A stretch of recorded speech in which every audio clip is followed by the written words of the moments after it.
Good morning, જય શ્રી કૃષ્ણ. તો અત્યારે વાગ્યા છે 9:30 ને અમે જાગી ગયા છે. તો ગુડ મોર્નિંગ બધાને. અને હસ્તીબેન ગયા છે સ્કૂલે. નારાયણભાઈ જો રમે છે. હાય ગાઈસ, તો ચાલો બધા ચા પીવા. ચા, રોટલી, બ્રેડ. તો ચાલો બધા ચા પીવા. હાય ગાઈસ, જો અમારે વરસાદ આવે સવારનો આજ ઝરમર. તમારે ત્યાં આવે છે તો કોમેન્ટમાં કહેજો.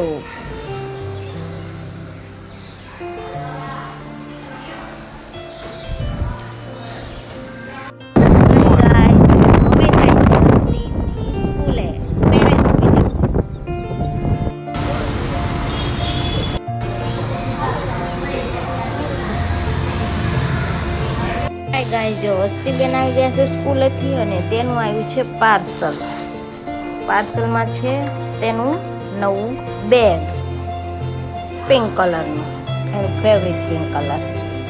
હાય ગાઈસ, મારું પ્લેટફોર્મ થઈ ગયું છે ક્લીન. હાય ગાઈસ, તો બપોરની રસોઈ બની ગઈ છે. તો બપોરની રસોઈમાં છે વઘારેલી ખીચડી, પાપડ. તો ચાલો બધા જમવા. હાય ગાઈસ, સારંગભાઈ સૂઈ ગયા છે અને હસ્તીબેન પણ સૂઈ ગયા છે. તેને આવી ગયો છે તાવ. હાય ગાઈસ, સાંજની રસોઈ બની ગઈ છે. તો સાંજની રસોઈમાં છે ઓળો, ભાખરી, રોટલા. તો ચાલો બધા જમવા. હાય ગાઈસ, હસ્તીબેન સૂઈ ગયા છે અને સારંગભાઈ પણ સૂઈ ગયા છે. તો ગુડ નાઇટ બધાને.